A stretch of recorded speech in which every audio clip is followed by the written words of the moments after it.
Well, thank you all very much for joining our webinar today. My name is Kate Charters and I'm the Chair of the National Steering Committee for SEGRA, which is the acronym for Sustainable Economic Growth for Regional Australia. SEGRA is recognised as Australia's most credible independent voice on issues affecting regional Australia, and our role is to raise the issues that affect regional, rural and remote Australia and provide practitioners with resources, skills and opportunities to advance their own particular regions. I'm delighted to be joined today by Dean Carson, a Professorial Research Fellow with the School of Business and Law at Central Queensland University. It's great to have you with us, beaming in from Sweden. So thank you very much. I appreciate it's early in the morning for you. You're in fact the visiting professor at the Arctic Research Centre at Umea University in Sweden. Dean is interested in who lives in, works in and visits small and relatively isolated rural areas. This interest has led to research into recruiting and retaining health professionals, four-wheel drive tourism, demographic change, economic and social innovation and management of dengue fever. Right now, Dean is stuck in northern Sweden and spending some time investigating the impacts of increased use of eHealth on the future of small towns and villages. And his other interest is fishing. We're joined by an additional keen fisherman, Ian Doyle. Ian is a journalist who has joined us on a number of occasions in our webinar sessions. So welcome, Ian. Many of you may know Ian from when he worked in Countrywide for, I think, 16 years with the ABC. So has regional Australia in his blood and is also an acclaimed filmmaker. So welcome, Ian and Dean. And if I could now hand the proceedings over to you, Ian. Thank you, Kate. And I've only got one question for Dean, and that is, what do you mean stuck in Sweden? Yeah, it's to coin a phrase, yeah, stuck. Although we're entering our third week of constant rain, so it's not as great as it could be. Okay. Kate asked me to sit in on this conversation today, and everyone's invited to participate by typing in questions, and we will get to them if they want questions asked of you by me or answered by Kate during the course of the conversation, Dean. We've already had a chat, a week or so ago, and we share a lot of things in terms of interest in regional tourism, outback travel, and many of the things that you and I spoke about last week I found very stimulating, and I'm very interested to hear, and you'll come to this, about what your definition of regional rural is. And largely, from my understanding, we are in fact coming off the back of a really important report that was written by RAI, which is the Regional Institute of Australia, who prepared this major report on population movement in Australia, and released it in June just passed. And there are some things that you'd like to talk about in relation to that matter. But just to give us an overall picture, given that your title says you are a demographer, which is a nice word. I like people who are demographers. Could you just give us the background, Dean, as to why we're speaking for the best part of an hour today, and people can take part in the conversation and so forth? What is it that you actually want us to, as a result of this conversation, be clearer about? What are the issues that you want to talk about in relation to the RAI report, but also the interpretation of that information that's found in that very extensive and interesting report? Well, if you like, I'll deal with the report itself fairly quickly, and if you just give me a few minutes to do that, and then move on to the stuff that I find a bit more interesting, which is about, more broadly speaking, the future of the parts of rural Australia that I'm interested in. So let's be clear, the report is extremely detailed, as he said. It appears to be very technically sound, so I'm not here to bash the report in any way, shape or form. But what's been interesting is the media coverage, which, shall we say, has been quite blunt in its treatment of the report. So for those who don't know the report, but you might have seen the media, the headlines talk about this wave of people leaving capital cities and moving to regional Australia. And there's a particular focus on young adults, and the implication being that young adults are moving out to regional Australia as well. And so there are some implications of this. So regional Australia can benefit from this with population growth and related economic growth, but also there's challenges in infrastructure development and so on. Now, I've been a little bit upset by those headlines, and there's several reasons why. The first is when you actually read the detail of the report, it doesn't say anything like that. And so I'll come back to that in a minute. The second is that there's nothing new in the trends that the report identifies. Since the 1970s, we've been talking about this thing called the turnaround in domestic migration right across the world. Hundreds of academic papers. Now, this name, the turnaround, was given by the late Australian demographer Graham Hugo, right? And they all these turnaround papers claim that more people are leaving the major cities for regional areas than are moving the other way. But by the turn of this century, we all realized that research was not wrong, wrong's not the right word, misleading. It turns out that mostly what we've been seeing is what we call MetroCreep, you know, the expansion of the borders of the capital cities and the large cities. For example, since that time, Ipswich has become part of Brisbane. What's another one? Penrith in Sydney, Dandenong in Melbourne, Gawler in Adelaide. You know, your own in your own state. Well, maybe, yeah. So actually, the report says 70,000 people, a net benefit of 70,000 people to regional Australia over 5 years.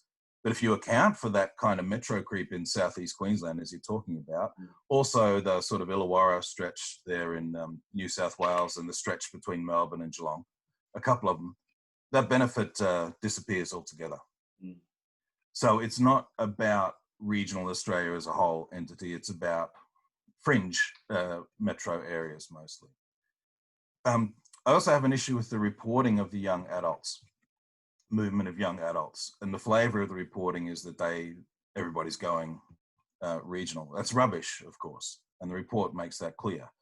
So I think the report says that regional Australia lost 30,000 young adults to the metro cities over that time. The age range they use is interesting. 20 years old to 35 years old is the age range. And I know that we're obsessed by these generational labels, boomers, busters, Xers, Qers, whatever. I think these ones are millennials. But that age range itself is very interesting, 20 to 35 years old. If you just look at the younger end of that, say the first 5 or 6 years of that, almost all that movement is into cities for education and adventure.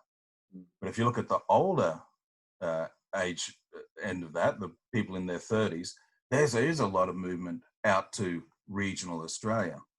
And again, this movement might be temporary.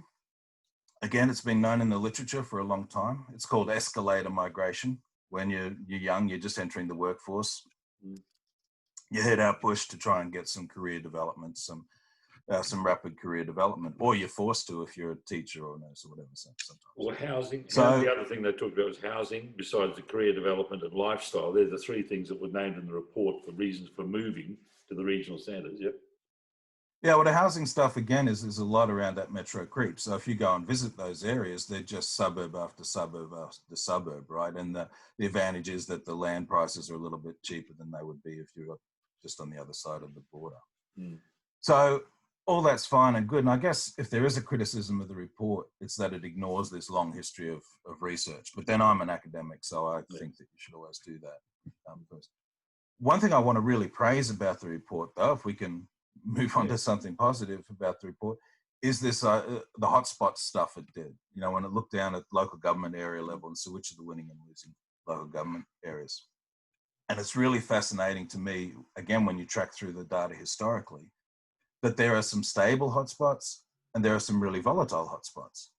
So the stable hotspots are mostly coastal, mostly near the large cities, and they seem to have attracted metro out migrants, metro Gs I like to call them, as in refugees, they seem to have attracted these people over a long period of time, and will. Sorry, probably what do you call them? continue to do so. Metro Gs. Metro Gs. As in Yeah. refugee, but As Metro in Gs.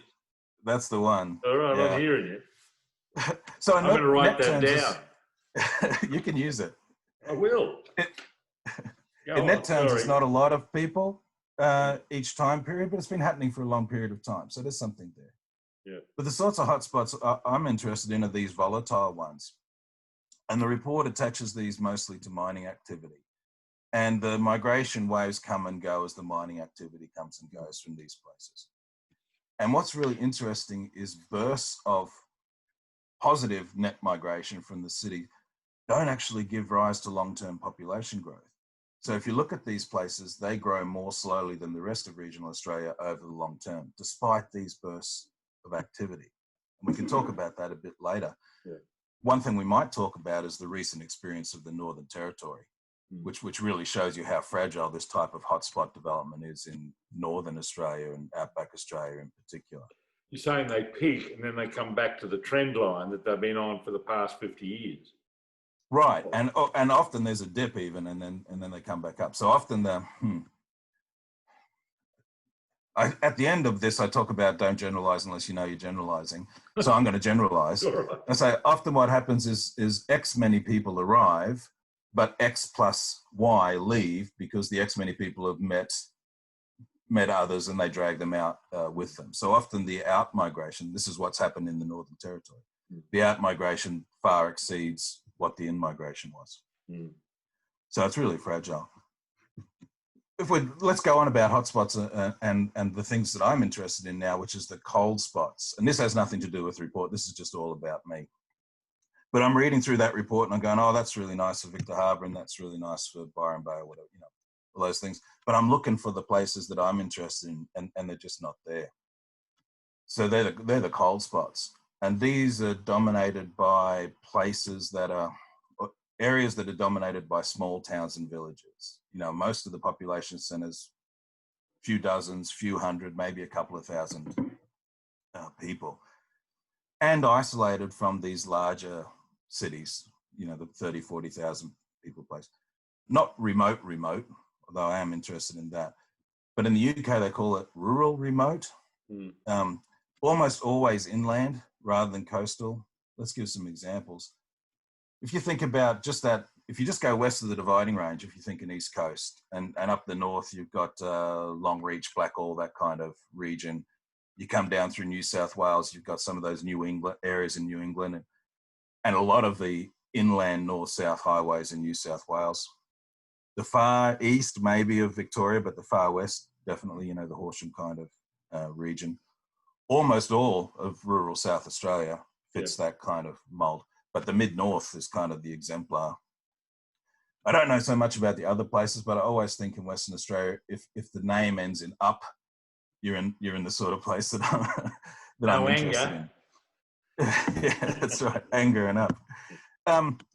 In Sweden, up here where I am, around the Arctic Circle and inland, it has these sorts of places.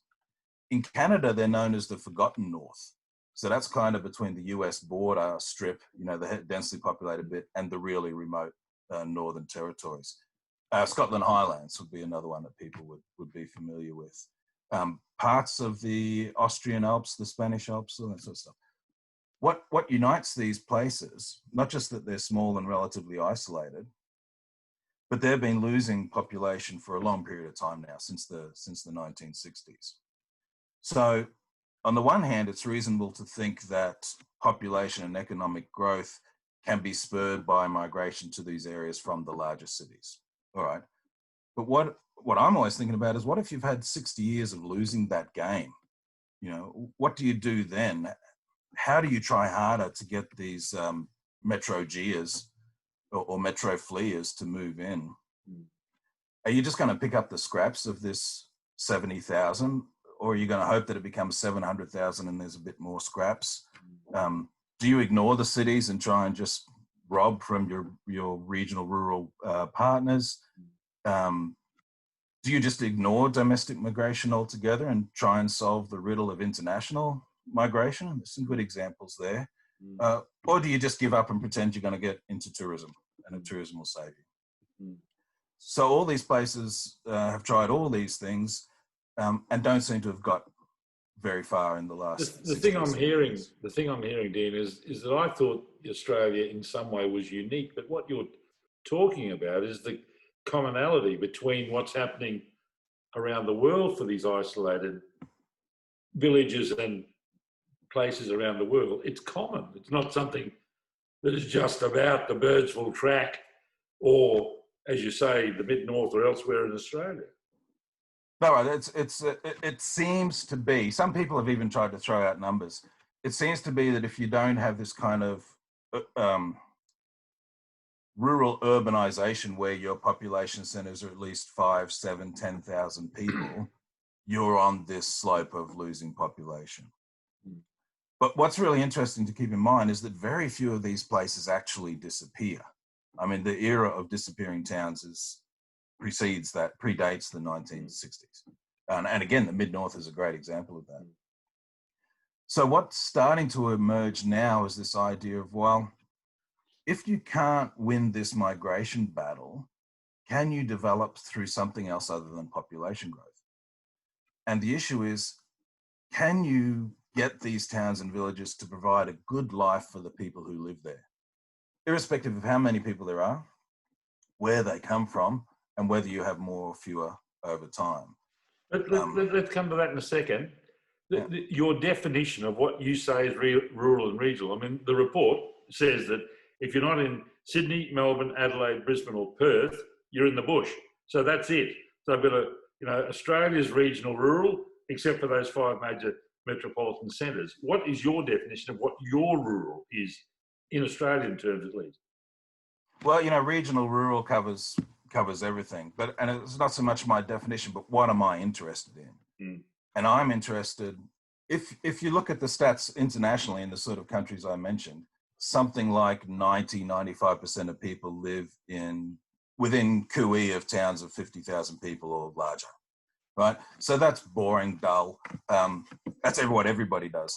So I'm really interested in the 10% who don't, because we must be wickedly weird people. So my definition is that you're too small to sustain what the urban normative kind of operations think is, and I'm stretching here because the most interesting report I've read on this is about primary care, so family doctor, GP kind of facilities, and just kind of bluntly saying, if you don't have 7,000 people, you can't sustain one.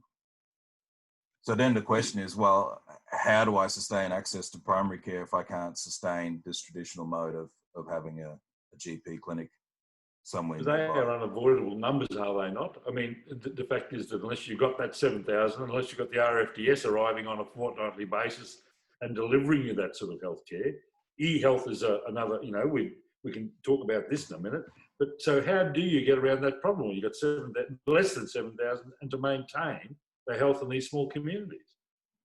Well, it's very difficult, and the literature doesn't give you much insight apart from some sort of hopeful things like that. If you are close enough to your neighbours, there's some really good strategies for cooperating and collaborating. And in some places, in Australia, that's possibly easier than in Sweden. So in Sweden, the local government runs a lot more of these facilities themselves rather than state or national governments doing this. So you can do that, you can cooperate a bit. Everybody talks about e-stuff, but over 30 years, we haven't got very far with e-stuff. We might be getting now through the pandemic, and we can talk about that. I find the literature quite disappointing. Like, the researchers tend to pick places that they like. So you get all these kind of rose-tinted glasses views of these places, and they sort of pitch these good news stories. And then they say, well, it's a tautology, I think, to do that, to go into a place that you like, and then to kind of convert what you think is good happening there into terms like social capital or resilience. They're kind of meaningless. It's really hard. Two things. It's really hard to find people who talk about the absence of social capital, and really get in and critique that. And secondly, when I start to critique social capital or resilience, oh no, my definition includes that. So you just expand the definition till you get what you want. There's a question we got from Anthony Hogan, or an observation. He says Malakuta is a good example of critical population mass trying to keep a GP, as reported recently on the Hewitt program, Backroads. I mean, that was a very interesting story to observe. Try as they Yeah, I was are, watching that. the way Yeah. sincere, I got no idea. Yeah, I saw that, and it brought to mind a comparison with a place I visited in Canada called Marathon. Not as Greek as you might imagine, but Canadian, where they had funding, federal funding for, I think, 3 GPs there that they were barely. They went in, revamped the whole service, and now have 9. Mm. So they're over-serviced according to the national government. And they did a couple of interesting things. One is they allowed the GPs to work their own time frame, so not this endless overtime kind of thing.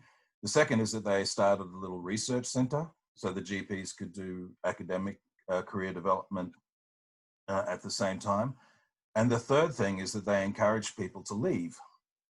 So they said, if you want to come here and maybe you want to get some expertise in, I don't know, dermatology or anesthetics or something like that, come here and we'll give you that for a couple of years, and then you're welcome to leave if you want.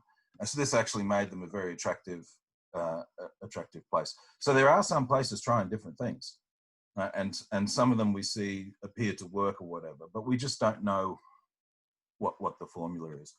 Can I just say, to finish on the hotspots, we know exactly what's going to happen to those hotspots. They're going to have this increasing urban decay, and they'll talk a lot about traffic congestion and social inequality and pressures on housing and infrastructure pressures and long-term residents being crowded out and all that sort of stuff, right? The advantage that cold spots have is that they're not that exposed to those kind of what I call the rural urbanization downsides. So maybe if we start thinking about what you've actually got to build off, we can look at things a little bit differently. Trying to get the labour market sorted in these places is a bit of a challenge. Right, so there's 2 things there that immediately jump to mind. The one is all these efforts to attract big projects, mining projects or whatever. Here in Sweden, it's always forestry and electricity generation. But those big projects, A, they don't need people anymore, or they don't need as many people anymore, and B, they don't need people locally.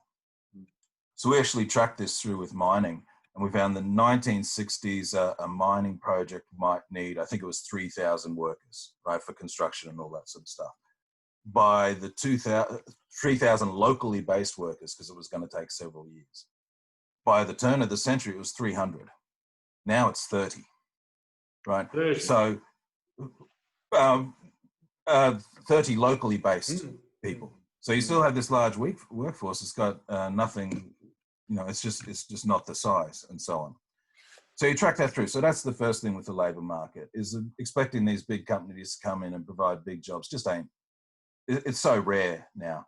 The next big thing on the horizon is these battery factories. And they're talking about a couple of 100 people to build those, and then maybe 100 people to keep them going. So there's little bits around the fringes, but not a lot. The second thing, though, is the increasing ability of people to bring their own jobs with them.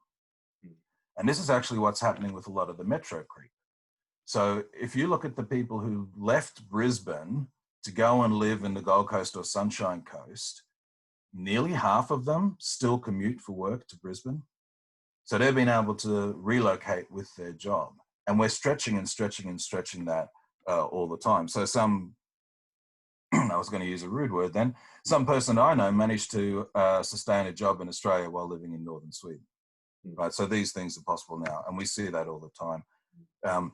Again, very small numbers, but in your town or my town, in the sort of area I'm interested in, what's small? 1 is not a small number. 1 is a big number. So there are opportunities there as well. I saw Hogs. Was it Hogs that jumped in again? Well, Dean's there talking. Dean's asked a question about, do you think the European take on small specialisation can readily be applied to Australian communities that the ABS would say are outer regional or remote, those smaller population centres that we are talking about? How applicable is the European experience in these small communities? Would they fit to regional and isolated Australian communities?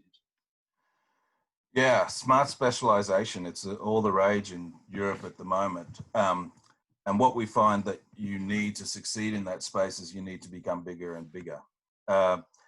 Smart specialization is cool, I guess. So this means that your economic development plan kind of focuses you in on doing something that gives you both competitive and comparative advantage. For example, in a small town up the road from here, there's a geology research station that's kind of world famous. It houses a library of core samples from right across Northern Europe. People come from all over the world to do that.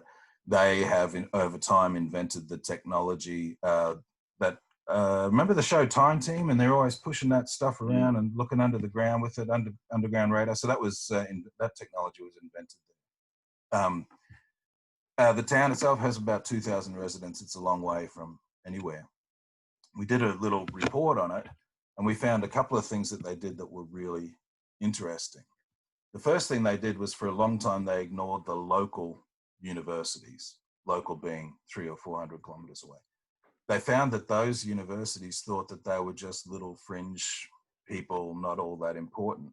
But they found that the university, I can't remember which one, the university in the United States, thought that they were the most exotic, interesting place they'd ever heard of. You know, what's this little town of 1,000, 2,000 people doing, inventing this weird stuff?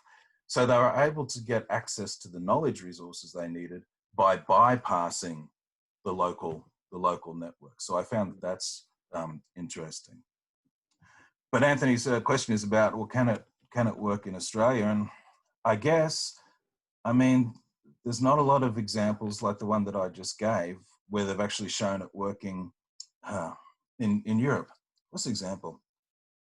I'll do some comparisons. All right, so smart specialization, you're supposed to regionally get together and cooperate and have your thing. What we find, the further you get from Stockholm or Sydney, the bigger those regions become, right, geographically. So you can look at that with the RDA structures in Australia, which I don't know as well as I used to, but RDA, Northern Territory. You know, the tourism structures I know more about, and you know more about. You've got all these tourism regions along the coast and everything, and then you've got outback, which is just everything that's left over. So even in Europe, it hasn't been a case of getting this down to a very local level once you get north and more isolated.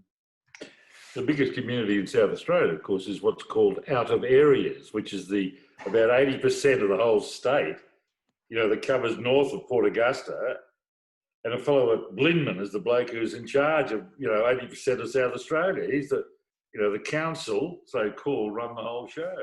His name's Well, it's Bill. quite interesting, isn't it? Because if we go back to the RAI report for a minute, there's fantastic maps in there, and lots of them, but they're really quite deceiving because these big outback regions appear in the single color, you know, blue or red or whatever, and you think, oh, across that whole region.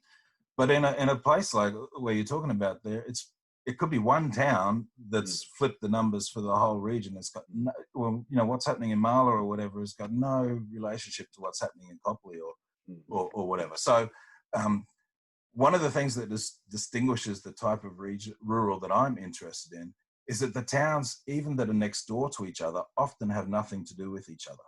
So Blinman was a mining town. The next one was a pastoral town. The next one was an Aboriginal mission. You know, they don't have a shared history, and they don't necessarily have shared economies right now. So it's really hard to then say, well, you're all going to get together and you're going to, what is the proposal for Lee Creek? Trout farm. Yeah. Trout fishing farm. You're all going to support that, and that's going to be the future for I struggle to see how it would work. Yeah. Kate, have you got any observations? Anything you want to say at this point in time? Look, I think that we've had some very interesting discussion, and I think to go back to one of the comments by, if I can just pull it up. No. Anthony or Dean?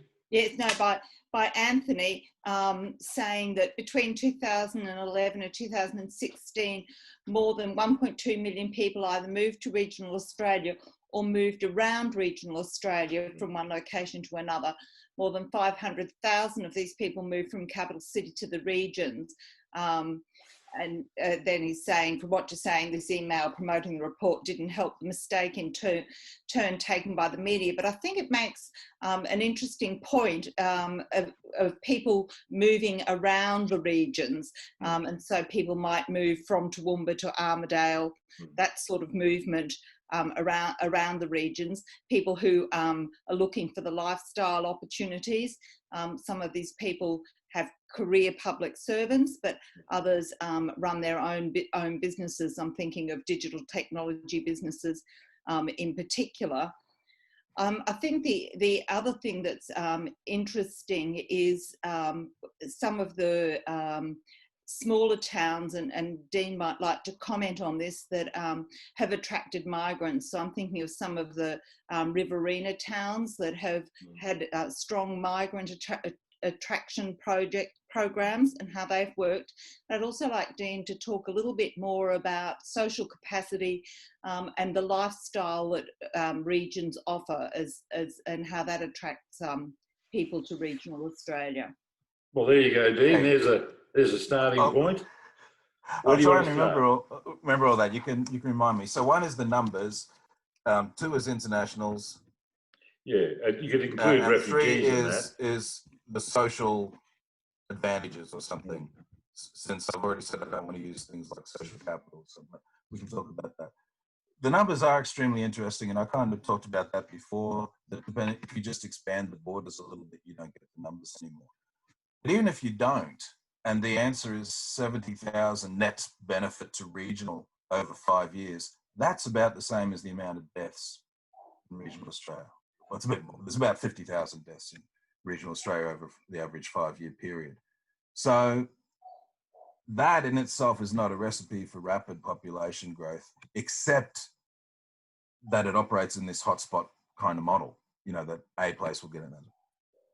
International migration.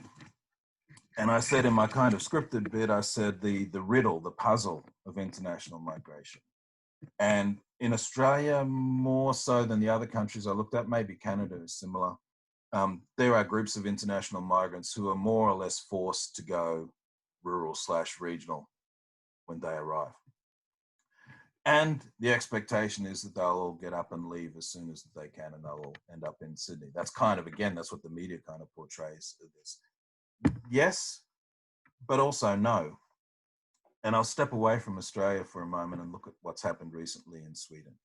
So the refugee crisis from the Middle East and Africa, 2014, 2015, local governments were asked to bid for refugees to be settled, asylum seekers and refugees to be settled in their local government areas.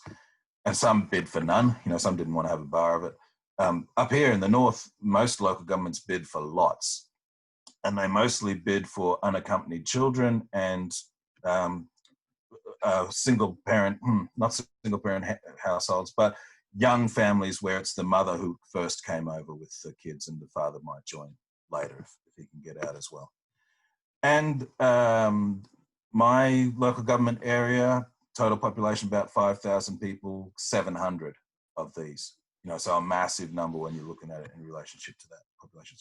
What has been astounding is not how many left once they were eligible to after 2 years, but how many stayed.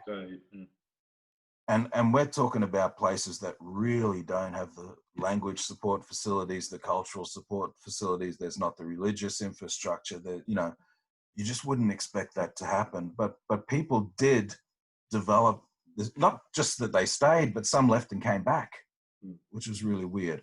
So people were, this links then to the third one, people were able to establish their own social environments where they felt comfortable, and critically for that group where they felt safe.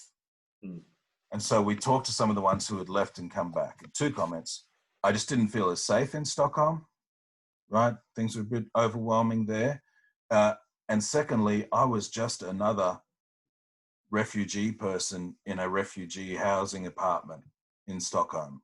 Here in this community called Storuman, in Storuman, I'm something special, you know. And So while what are the lessons there, Dean, for Australia? I mean, what's the take-home message from that little exercise that regional Australia could actually do something about?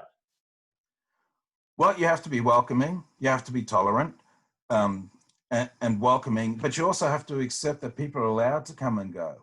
And two things to think about there. We make this mistake all the time with youth, and we say, it's terrible, our youth are leaving. I say, let them go. I say, encourage them to go. I say, give them good education and get them out of there so they can experience the world and come back, or send other people back because they're great ambassadors for the place. So what we try and do is we try and, make youth feel guilty for wanting to let them go. The second thing is not just welcoming and tolerant, but willing to change what you do. This is a personal story, if you don't mind, but the big sport here is ice hockey. Now, let me rephrase that. The only sport here until recently was ice hockey. Now, it might surprise you to know that a 14-year-old young man, having moved over from Syria, does not skate, right? Who knew?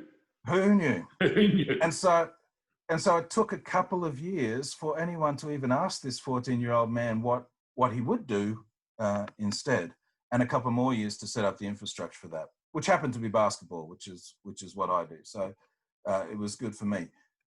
I got one that Anthony Hogan actually knows, a similar story from where he and I worked a few years ago, where there were complaints that single-parent families were moving up from the capital city for the cheap housing, was the local feeling. It was for the cheap housing, and the youth weren't doing anything. They were just standing around on corners in their hoodies. I don't know, do they still have hoodies? Sounds pretty good. And no one had asked them what they wanted to do.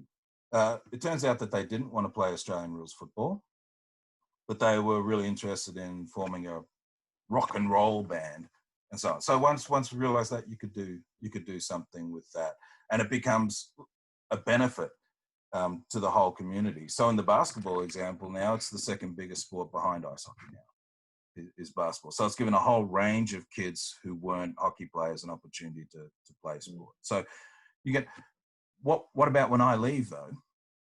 What's going to happen? And I think we talked about this last week. So this is really common. It's called the Canadian Hockey Coach Syndrome. I was going to ask you about it. I was going to ask you the very question. Yeah, well, let's go. So this is the key. This analogy. So what happens is that the new teacher turns up in town, happens to be an excellent hockey coach. And he's there for 3 years, or she's there for 3 years. And in that time, the school goes from being nothing to being state or national hockey champions with this great coach. That's wonderful. And that's key one, is accept the talents of this person and exploit them and use them because it's good for your community, even if they're only there for 3 years. But key two is, what do you do when that person leaves? And what have you done? Do you just keep doing hockey even though you don't have an expert anymore? Did you go through the process of knowledge transfer from that person to other people who are going to be there longer? Excuse me. Do you look at what the next person brings? It says, oh, they're into chess, or they're into literature or something. Well, we'll do that now instead of hockey, or we'll keep the hockey going, but we'll do this to be our thing. Do you do that? All of those might be pretty reasonable reactions or options to follow. But what far too many places do is they say, oh, I'm sick of all these people coming in, and for 2 years they get us all excited about this, and then they leave. We're sick of it, and we're not going to listen or pay attention to the next one. This then talks to Kate's, third thing. What are the social advantages of living there? And if you're a closed community and you're not welcoming, you're not going to do this, then there aren't any. Doesn't mean I know what the right answer is to the hockey coach riddle, by the way, but the right answer is not to just reject what one of my past PhD students called these bursts of activities. You've got to try and exploit these bursts of activity. Well, this even though you know a lot of them are going to fail ultimately, right? Yeah. We've got a couple of other questions that I'd just like, or comments that I'd just like to get to. One's from Carol, or two are from Carol, saying, why is it assumed that population growth is good and improves living standards? By and large, the opposite is true. Smaller allotments, higher density living, more need for social housing, which hasn't arrived in my area, more people, but a commute and burb disaster if there's no new employment. And the second comment she makes is that in Marathon, I believe the local female mayor had a great deal to do with the progress made there. There was a huge sports centre constructed which conducts all manner of events, and I guess that some of the work that I've been doing with Robert Prestopino, who's been part of these conversations, has been around what do you need to make regions thrive, and social capital has become a big one within that, social cohesion and connectedness, and that's really important, and that managing growth so that that connectedness stays. And that matches a little bit with some of what you've said already, Dean. The other thing is creating economic opportunity. So we've talked about people who bring their own jobs, and that this is going to be easier in a post-COVID world, and that certainly the millennials that are moving often have their own jobs. But the other thing is catalyst infrastructure, and we've been looking at this in terms of the Highfields Lifestyle Precinct, where we're saying in developing a community heart, you have to create opportunities for more professional employment, those sorts of opportunities, and certainly a sports centre can be a catalyst infrastructure, provided it's properly integrated into the region. The other thing that's come up from Andrew, which I might get you to talk about, Dean, it says, what about major events, all those small towns that have a major event where truckloads of people come and spend, and then that revenue lasts the whole year, such as the Deniliquin Muster and Birdsville races. So would you like to comment on some of those? Yes, and I don't know exactly where to start. I might start with that last one, because events are very interesting, and there are some very successful examples, of course. How successful they're going to be over the next 3 to 5 years is something that's worthy of discussion as well. I was just reading this morning about the guts that have been ripped out of rural communities by not having sport operating this year. So in a way, that is evidence that what you're saying about sport and sporting facility and events, you know, like a lot of these sports are built around carnivals or whatever that become the big events. So I guess the proof is in the pudding that when we withdrew those things this year, life got really tough. So it's that. Interesting what you say about social cohesion and people working together. And I don't know the answer, but I'll give you another story, and you can think about it in light of that.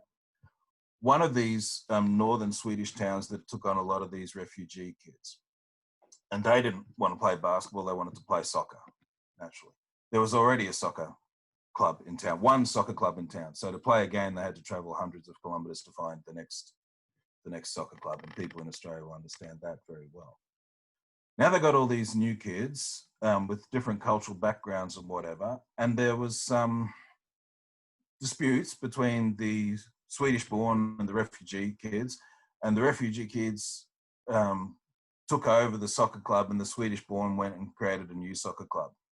And everybody's saying what a horrible, terrible thing that was. And I looked at it and I said, yeah, maybe that's the community ripping itself apart, maybe, but they now have 2 soccer clubs. And if they can sustain 2 soccer clubs now and somehow reconcile to each other a little bit over the next couple of years, they don't have to travel hundreds of kilometers to play every game. They'll be able to play some internal games as well. So social cohesion and social capital and all this sort of stuff is not everything that it's cracked up to be.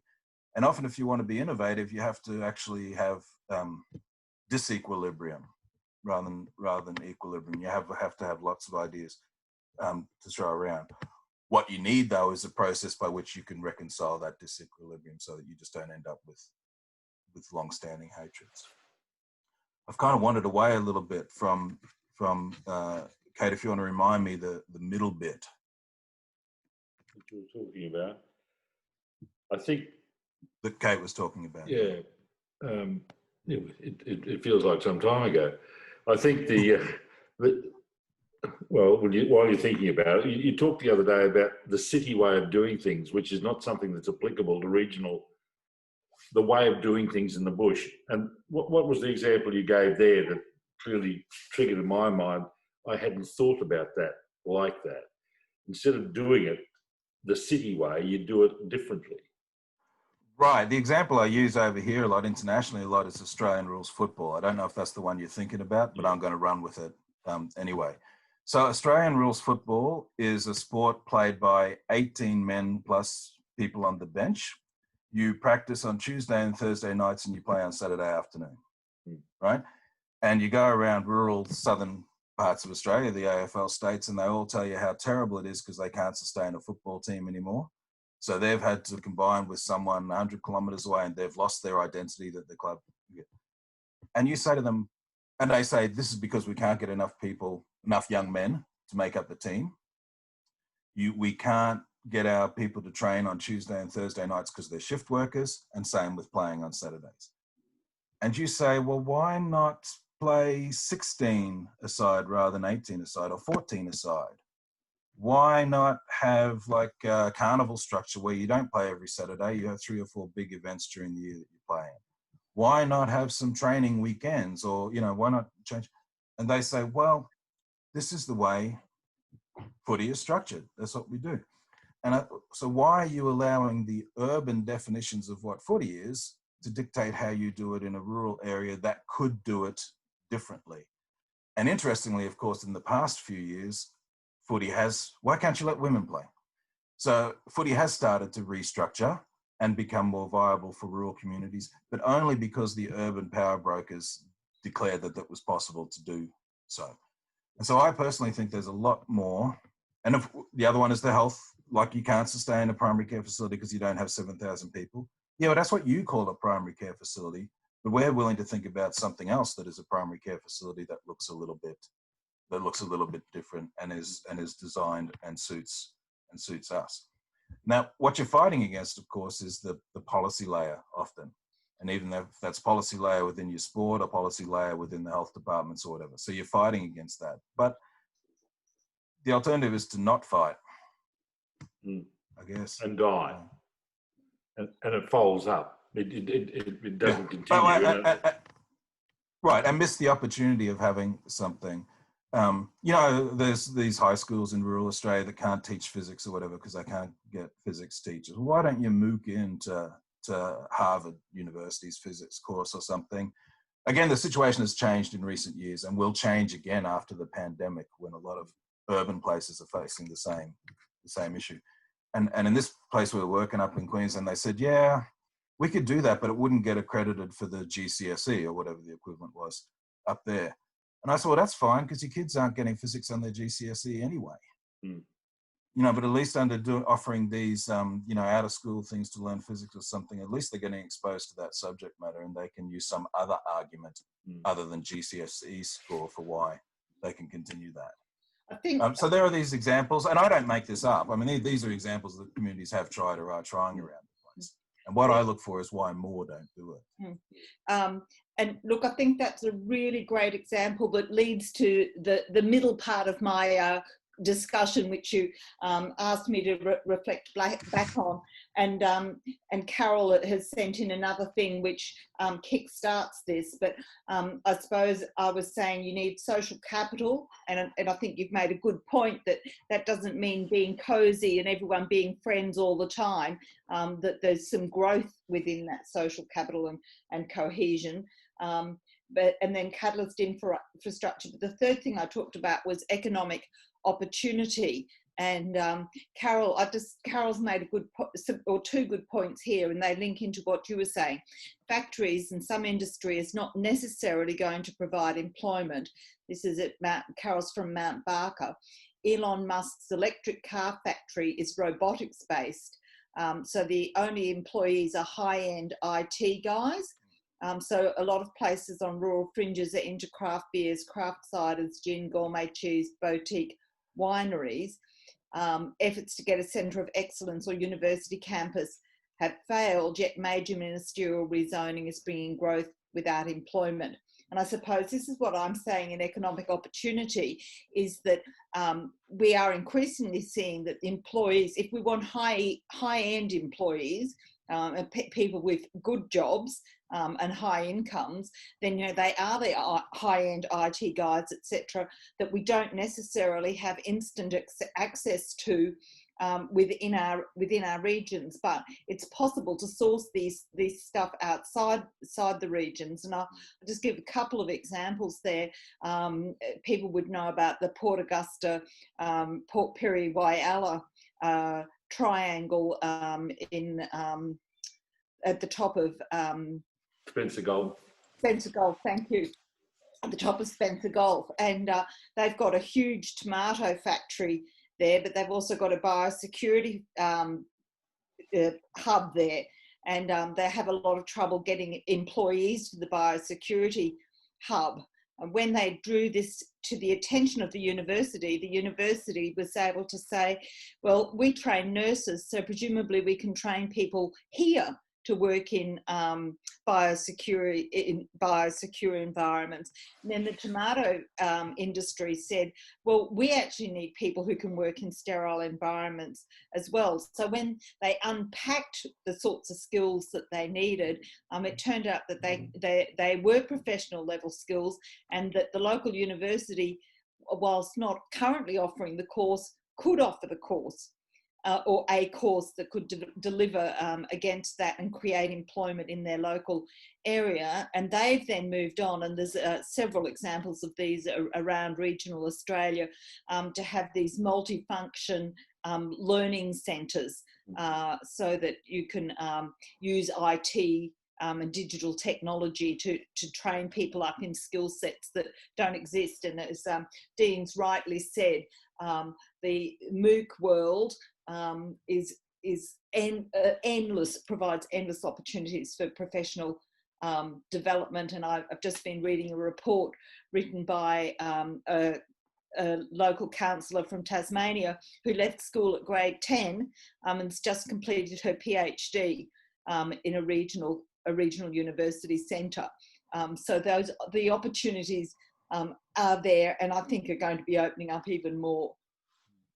So and then you raised COVID. I remember the first thing that you wrote. You said COVID yawn, which I'd be interested to talk about someday, but not today. People are saying, let's not waste a good pandemic. Let's see if we can get something out of this that will actually change the way that we operate. What are the opportunities you think that may come about as a result of the changed circumstances around the world, and specifically in relation to those opportunities that may be provided for regional and rural Australia? Right. I'm mostly a skeptic and quite pessimistic about the future. I think that's my core skill set. What we've had during the pandemic is this rush to implement the sorts of technologies that those of us out in the bush have been screaming for the last 30 years. And I'm thinking a lot of this is about health and education. What we saw in education was that as soon as the schools opened again, all that was kind of thrown out the window, all the e-educate, all. You know, there were statements coming from health departments saying, we're back at school now, no more of this distance learning, for very good reasons, I guess. Will the same happen with health services? I suspect so. I don't know if Jen Cleary made it to the audience, but Jen and I wrote a paper several years ago, which I think she talked about with you, Ian, where we said that the more the technology improves in order to assist rural and remote Australia, the more remote rural and remote Australia gets. And we used examples like increased, my favorite is the airline industry. So as the quality and ability, theoretical ability of aircraft to go anywhere, land anywhere, and so on has improved, they've just started bypassing rural and remote areas. So there's a potential that will happen as well, that these technologies that we think might be quite effective in rural and remote areas, like increased teleconsulting in health, for example, might actually lead to health departments saying, okay, we're going to have teleconsulting, therefore we don't need to find you a doctor. Therefore, we don't need to work with you on building your local capacity for health service. So what I would like to see is that both of those things work hand in hand. But what I'm afraid of is that the easy solution is the one that'll be taken.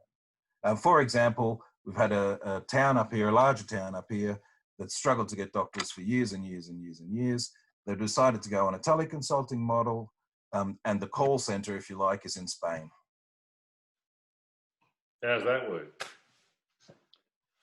Well, you know, the health department says that means people now have access to a doctor. And that's what you're arguing about. But what Kate's talking about actually is on the line of this, because it's not just about having access to the doctor in terms of I'm sick and I need a doctor. That's kind of the end of the process of having a doctor. It's about having access to these, what did you call them? High-end skills or high-end professional people that bring so much more to the community than just being a doctor. And again, I can't remember who it was that also knew about marathon. That's one of the things of marathon. When those 9 doctors are not just there to be doctors, or not just being doctors, you know, they're contributing to something else.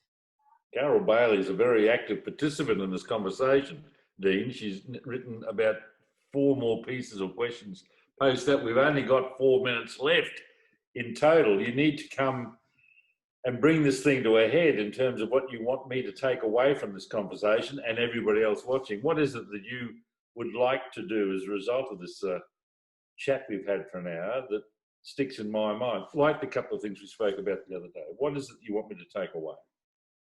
Well, 2 things. One is that we need to be better attuned to how we can have good lives in rural areas that are not dictated to by urban systems, right? So we've talked about that. The second thing, if we go right back to the beginning in the RAI report, is that the value of those sorts of things are completely dependent on the type of regional that you're interested in. And the world outside of the metropolitan centers is extremely diverse. And we must resist the temptation to generalize unless and until we establish that these generalizations are valid. So they're the 2 messages. What can rural normative things look like? And secondly is, not all rural and regional is created the same. They're not the same. They're not the same, is what you're saying, absolutely. Around, yeah, wherever we are. Kate, have you got anything you need to add? Any observations you'd like to make? No, I think that it's been a very interesting conversation, and certainly at SEGRA we're very conscious of the differences between inner regional, outer regional, remote, rural, that certainly, and Jen Cleary says this, you've seen one regional town, you've seen one regional town. Right. And I think that that's very important for us to remember. So no, I don't have anything else, and I'm conscious that we're at the end of time. So, all right, Kate, thank you seriously for setting it up, and to Meta in the office, the SEGRA office, thank you very much. Dean, are you going fishing today or not, or is it too cold? We're actually in the middle of a cyclone right now, so the fish might like it, but I don't. It's been a wonderful thing to meet you in Sweden. I'm looking forward to running into you. You're in Cairns normally, where you're living in Cairns and working out of the Central University, Queensland University in Cairns. I look forward to seeing you up there, given that's part of my home territory in North Queensland. And this is Coffin Bay on the bottom end of Eyre Peninsula. So we are a regional around Australia and Sweden. I think it's fantastic. So I've enjoyed the conversation. Thank you very much for an early start in Sweden to allow us to zoom into Professor Dean. I thought it was an interesting conversation. Thank you. Well, look, thank you both very much for your time, and we look forward to another SEGRA conversation next week. Thank you very much.